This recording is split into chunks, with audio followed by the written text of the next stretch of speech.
This is Bob Oliphant from the Westford Historical Society and Museum, bringing you episode 32 of Season 3 of the Westford Wardsman podcast. The Westford Wardsman newspaper was part of Turner's Public Spirit, a weekly newspaper in Ayer a century ago.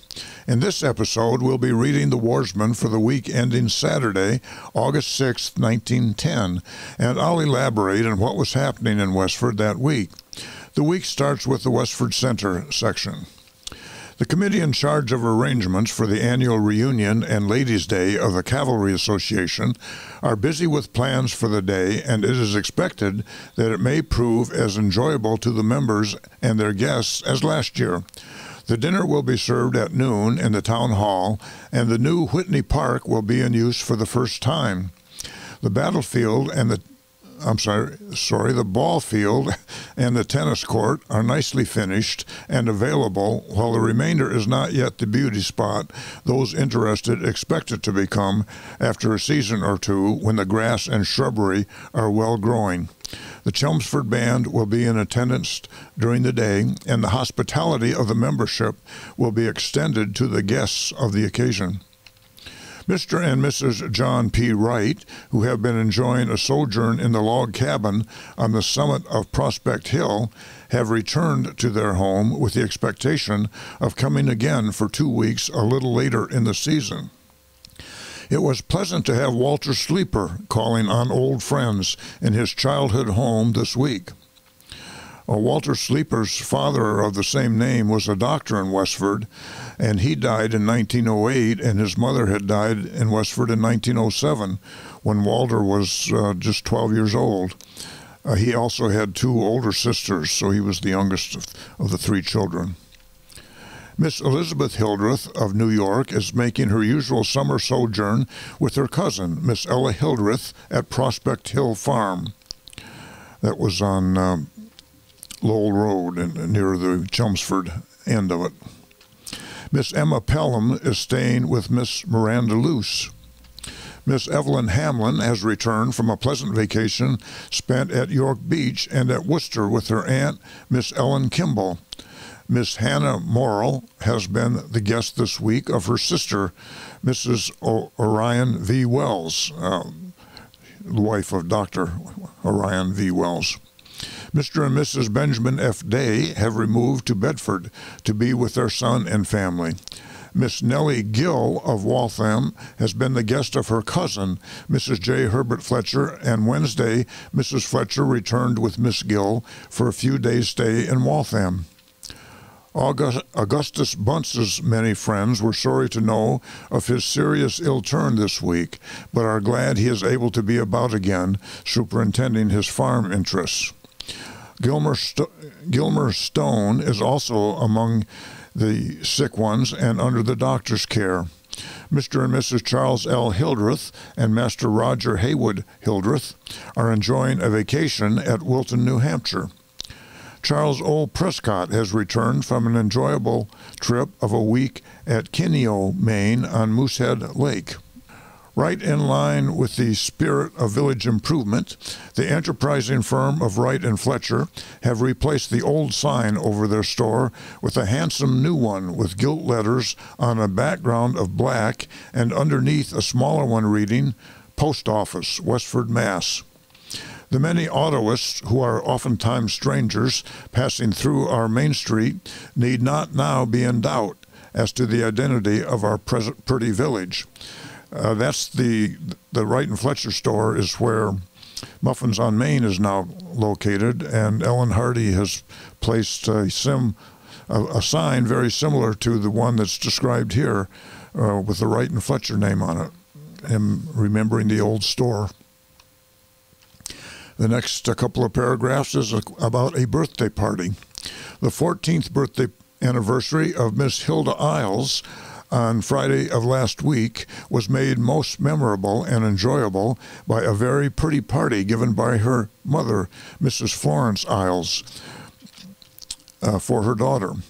A merry group of her friends were bidden for the evening, and much of the good time in games, music, and sociability were enjoyed in the barn, which had been prettily decorated for the occasion. The supper was served in the dining room indoors. The The color scheme of the supper table was pink and white and was very prettily arranged.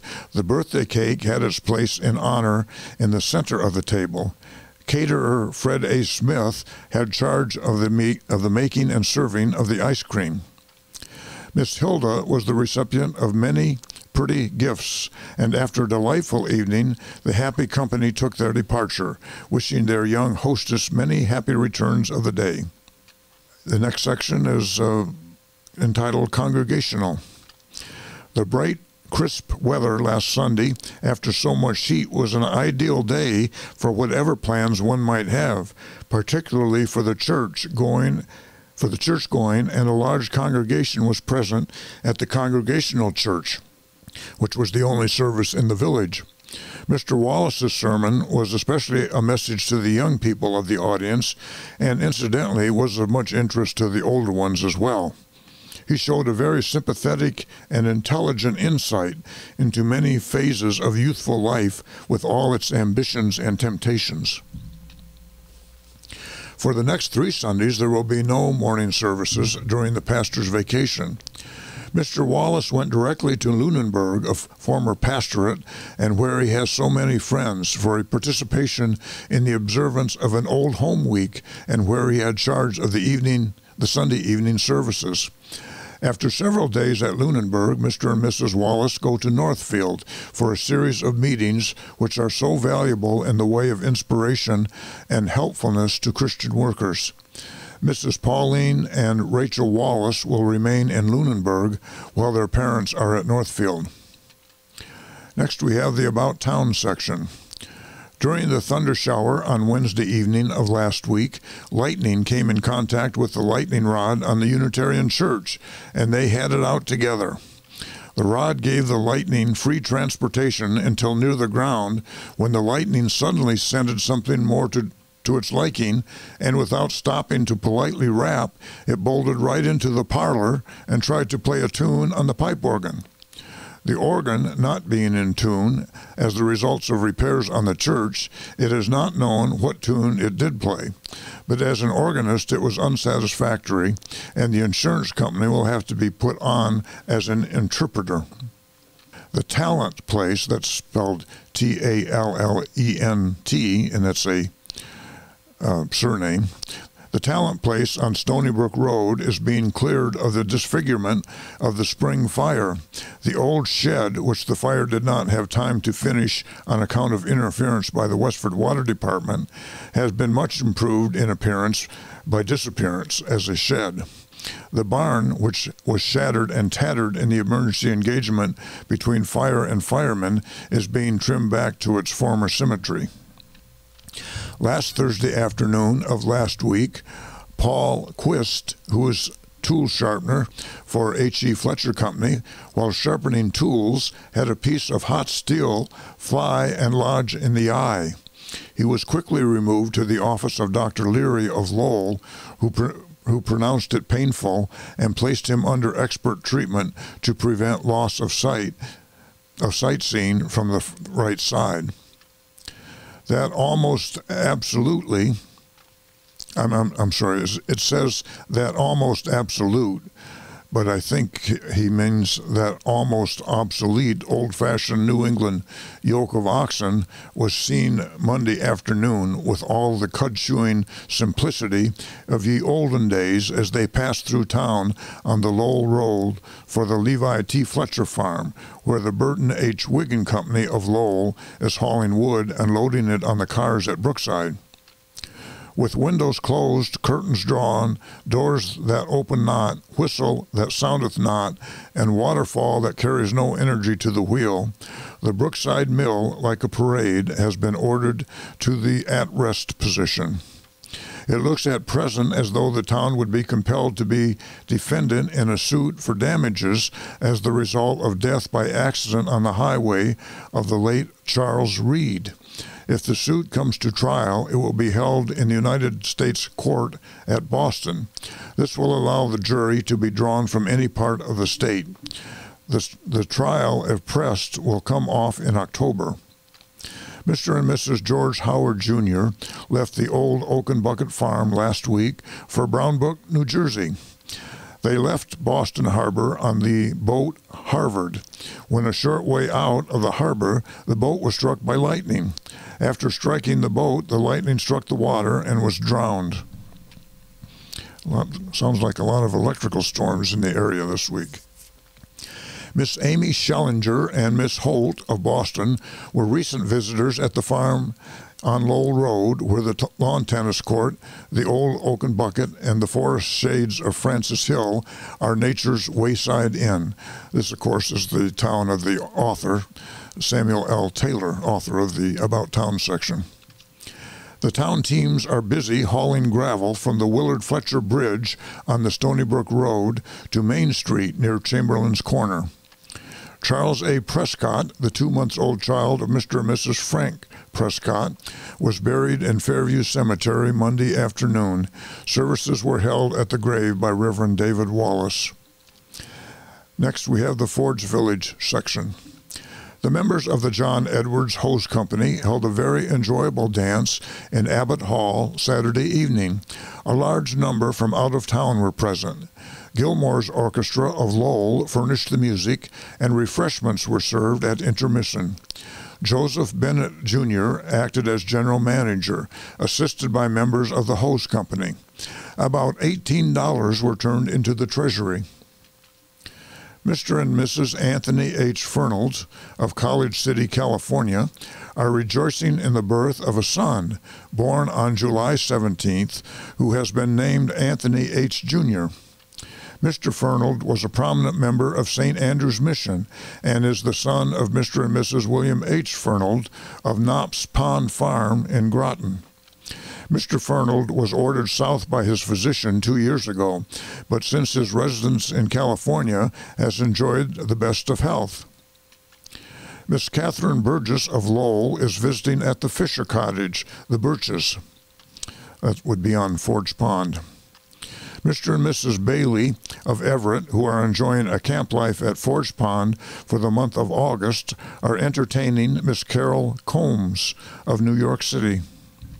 Mr. and Mrs. Freeman of Everett are occupying a cottage for the month of August at the pond. Mr. Otis and party of friends from Boston are at Idlewood for a 2-week outing. That's another cottage on Forge Pond.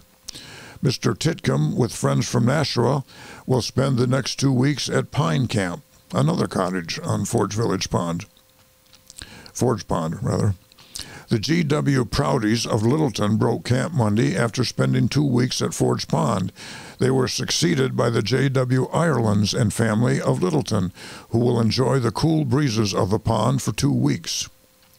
Mr. and Mrs. Small of Everett are entertaining Master Everett and Miss Elizabeth Wakeman of Everett and Miss Frida Klingerhagen of Quincy at their cottage.